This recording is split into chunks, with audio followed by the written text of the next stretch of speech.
Hey, still here. Still the same day, same shirt, same guy. So, what this video is about, this third video today, because I have time, is about something that I thought I didn't do. And I apologize, the light from above is probably giving you guys some hazy, there we go. I wish I had a little, I'm gonna make something for over that so it doesn't get the glare from above. But to the point of what I was going to talk about is fixed blade EDC, or EDC fixed blades. And I had said, you know, I want to do a video about it, but I can't really talk about it because I don't EDC a fixed blade. That is not true. I didn't even think about it. You know, when I think about EDCing a fixed blade, I'm thinking the big knives that I used to carry when I was active duty, and you wear them on your belt, and when I was downrange and things like that, you carried a different gear. You carried a different ensemble of things. And so in this bag is a full bag of crazy fixed blades that Matt left me for a little while. But I don't think, we're not really going to turn the camera around. We're just going to kind of talk about these concepts of, I didn't think about it. And the prime point is, I carry this a lot. This is one of my Viper neck knives. This was the prototype. This is the one I made for myself.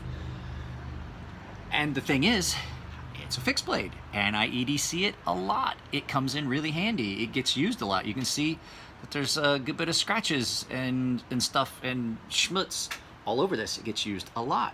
It comes in handy. I also have another fixed blade that I've been known to EDC. This goes on a zipper pull really well. I did a whole video about this one. This is the Cold Steel Super Edge.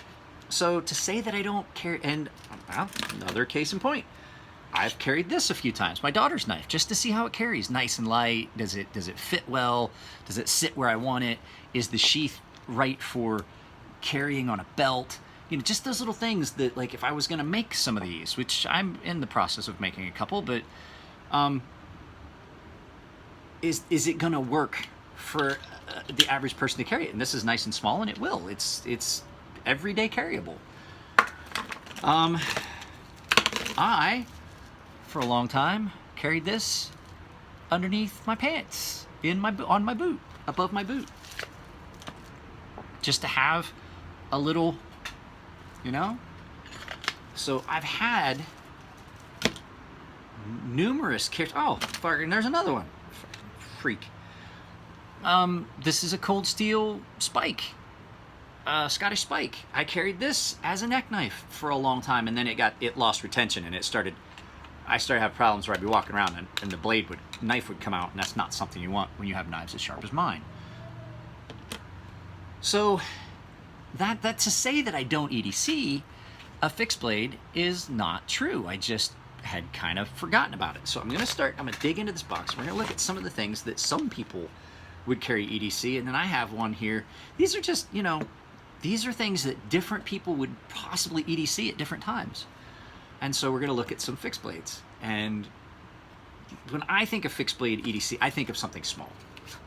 I'm thinking neck knife style. This is a small little neck knife. So give me a second to get this stuff laid out, because it's a lot of stuff. It really is a lot of stuff.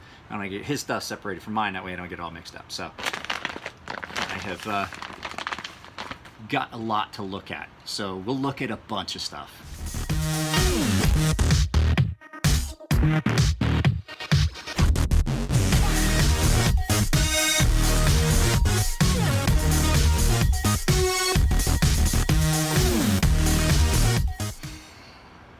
All right, guys, we're just going to do it this way because some of these are a little bit difficult to look at in the reverse. And some of these you're going to look at and go, there's no way anybody would EDC these. This is going to take a beer. This one's going to require a beer. And you say that, but here's the thing.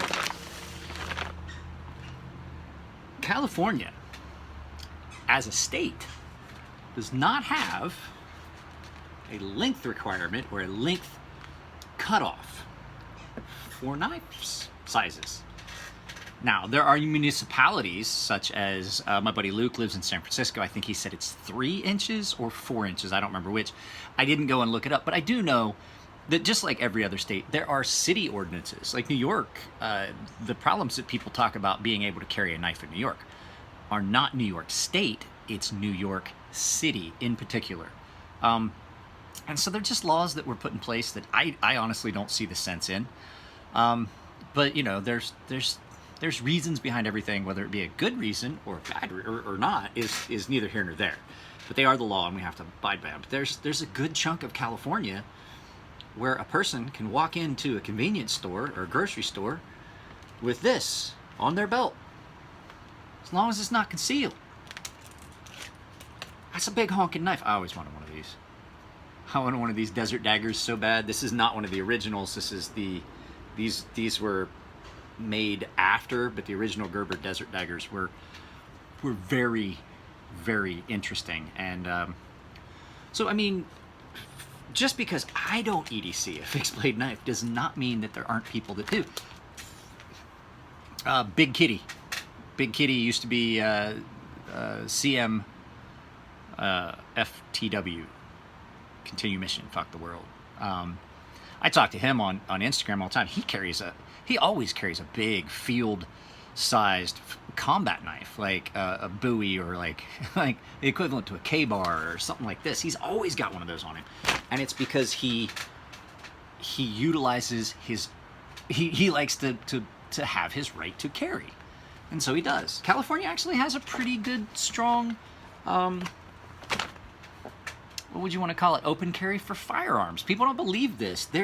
Everybody seems to think that California is just this completely backwards, complete left, no weapons, no nothing. No, they're strict about weapons, but they have an open carry. So I mean, there's a lot of people that would carry something like this. This is an Anza Knives, which is here in San Diego.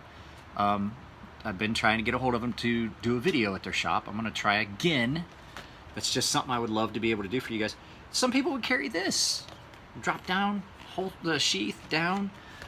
He's got some pretty big knives in here, but there's a couple of them in here that I could see being EDC. Most of them are little neck knives, like this. So there's a large variation in things. That's just a little cheap CRKT. Matt's got some interesting. And here's another one. No, that's Smith & Wesson. This is CRKT. They have a neck knife that they sold. This one, this is the this is the Stiff Kiss. I don't know if you guys remember the Kiss, which was a small folding knife that just only had the one lock. It had the lock scale. That was it. And the blade was chisel ground, and it slid across itself and sat there, and you kept yourself from cutting because it was chiseled, and the edge would sit down flat against the lock scale. This is the fixed blade version of that. It's actually really comfortable. I can see myself carrying this. I like Ed Halligan's designs. They are, and this one has a unique retention system. If you look, there's basically a Torx, button head Torx that then sits in that. Pretty clever. Matt has a lot of interesting knives. I'm sure somewhere there's a guy that would EDC one of these. These are all, the last 3 have been knives that are not outside of an EDCable size. I brought mine back in. This is not that much bigger. I mean, it's thicker and it's wider, but it's not that much bigger than that knife I made for my daughter, the Scorpion. It's ugly. It's horrendous. But these, I mean, these are meant for EDC use. Obviously, they're designed for that. Here's one. It's not that big. It's not too bad EDC. It is double-edged. This thing is horrible. This is Magnum Works, and he had his name. He had them put his name on it. Now, this is something that I would. The handle is unique and it's beautiful, but the fact is, I would have ground all that when I ground the handle. It's just me. It detracts from it. are these something that Matt's gonna EDC? No, Matt works at a freaking university. But let's see here, what's this one? This one. This is a straight up, ready to go, easy to carry, fucking EDC knife. This is a Strider fixed blade.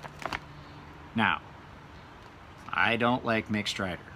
I've made no bones about it. I don't try to get too wrapped up in his stolen valor stuff, but these were awesome. These really were. I always wanted one, never got one. This is old enough. It's one of the older ones. So bulky and thick feeling, but then it's ground pretty well, and it's sharp. This has not even got my edge on it. It's not. But these were an EDCable fixed blade. They're not too bulky. You take that, especially if you take that that wrap off, and it's that thin. Really easy EDC, and it's got a these clips are easy to adjust and rotate and do things with. I can't remember the name of them. I don't think they're tech locks. I forget what these were. But they're rotatable, so you can carry this in different fashion. This one's set to sit horizontal, which would be the way I would carry it. I learned real quick that if you're going to EDC a knife, it's better to have it horizontal, because that's your natural draw, as opposed to trying to lift it up. That's why they started going to drop holsters, so your hand's in a natural position to pull that knife out. It's just the ergonomics and the way the body works. God, he's still got knives in here. This is a knife that I owned one of. I think it was smaller. I had a Recon Tanto. This one is in 3V. This is a knife that military guys would EDC all the time. And when I'm talking about EDCing a fixed blade, these are big fixed blades. A lot of you guys aren't going to do that. A lot of you guys would EDC a fixed blade in the outdoor roll. Now this is a Randall's Adventure SE that I sharpened for Matt. It's the Rowan. This is a nice knife. This is a nice knife for EDC. It's bulk. You could beat the crap out of it. Now, here's the thing. I've talked about EDC, and I've showed all these knives. Why would you EDC a fixed blade? Why would you want to EDC a fixed blade?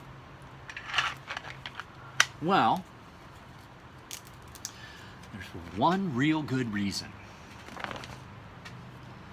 Fixed blades don't fail. They don't. I know there's a lot of people out there that the SEALs carry, that they say the SEALs carry this, and Special Forces guys carry this, and stuff like that. Well, I know a lot of those guys. I really do, and I'm not going to detract from the fact there's probably a bunch of them that do carry them. But that right there inherently is another point of failure that anybody that has a modicum of training will try to avoid. And to get that, why not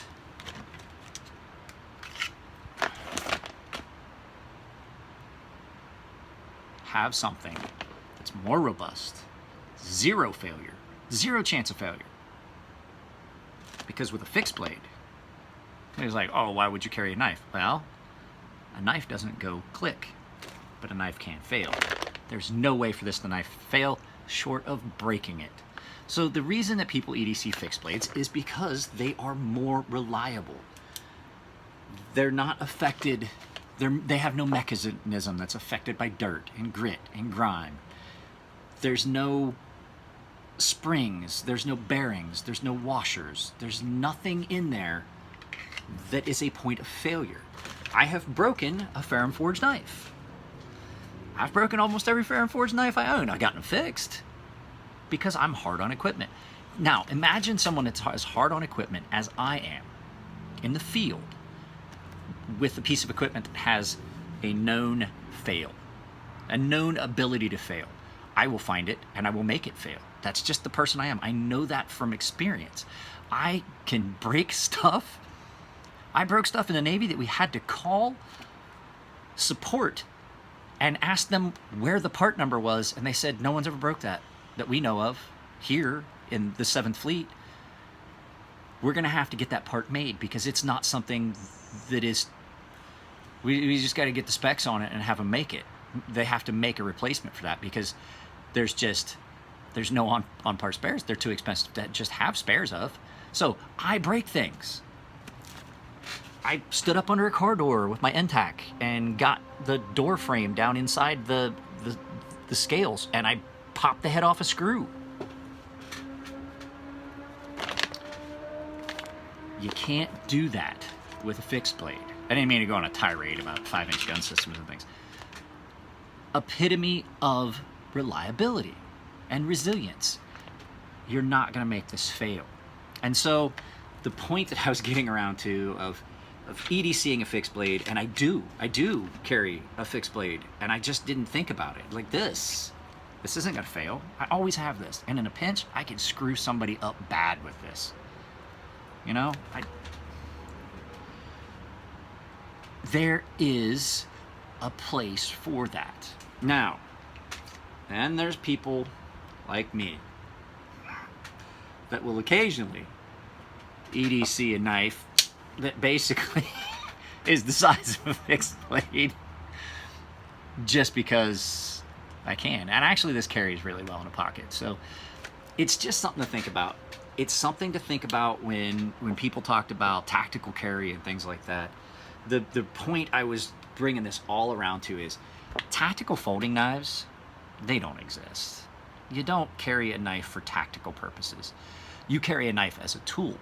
Now, I do know one of the things that I would say most of my friends that are Marine Force Recon or Marine MARSEC or any of those guys that I do know, which they're starting to all retire and things like that, those guys are more inclined to carry a good fixed blade and a nice multi-tool than they ever would be to carry a folding knife as a primary knife.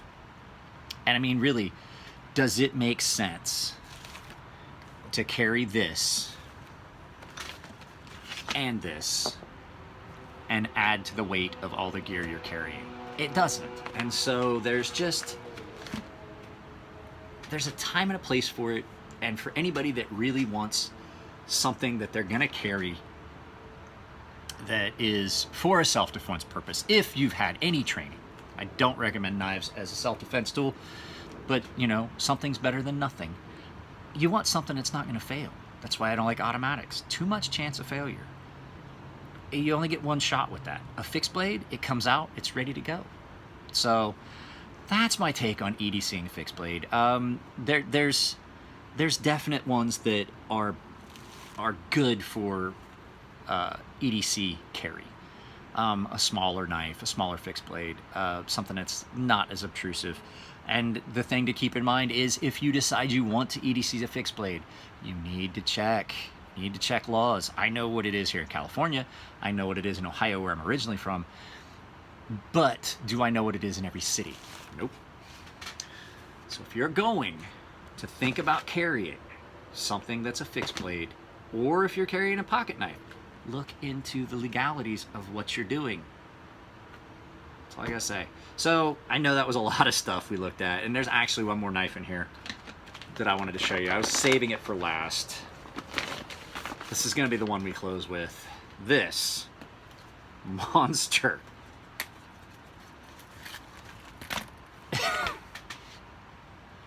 is not something. I don't think this is something you can EDC. I really don't.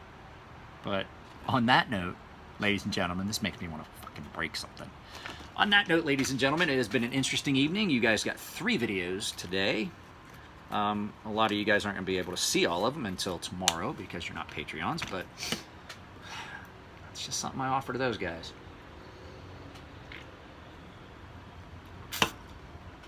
Always open for business.